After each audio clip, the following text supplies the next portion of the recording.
บ่មនុស្សយន្តស្អាតអញ្ចឹងអនាគតប្រហែលជាលែងយកប្រពន្ធហើយមើលទៅបាទឥឡូវប្រទេសចិនក្រុមហ៊ុន UB Tech របស់ប្រទេសចិនកំពុងតែដាក់បង្ហាញមនុស្សយន្តនេះមកស្អាតម្លឹងហើយបងប្អូនដែលមានឈ្មោះថា U1 សម្រាប់ដាក់ប្រើប្រាស់នៅក្នុងផ្ទះបាទហើយឥឡូវហ្នឹងគឺកំពុងតែទទួលការចាប់អារម្មណ៍យ៉ាងខ្លាំងមកហើយមានការកម្មង់ទិញចំនួន 13000 គ្រឿងបងប្អូន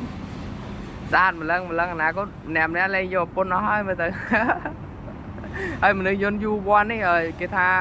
មាន2ជម្រើសមានប្រភេទ standard ហើយនិងប្រភេទ pro 3ជម្រើសបាទប្រភេទ standard ហើយនិង pro ហើយនិង ultra ហើយវាដំណើរការដល់ប្រព័ន្ធ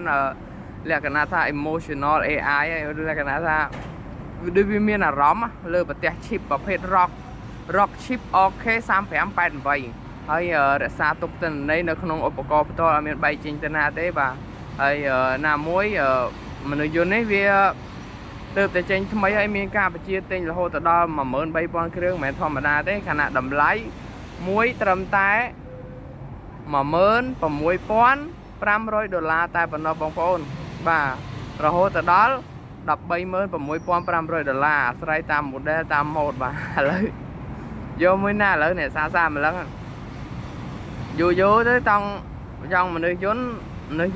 មានតម្លៃខ្ពស់ណាមិនមែនធម្មតា$3-10,000មិនធម្មតាណាហើយអនាគ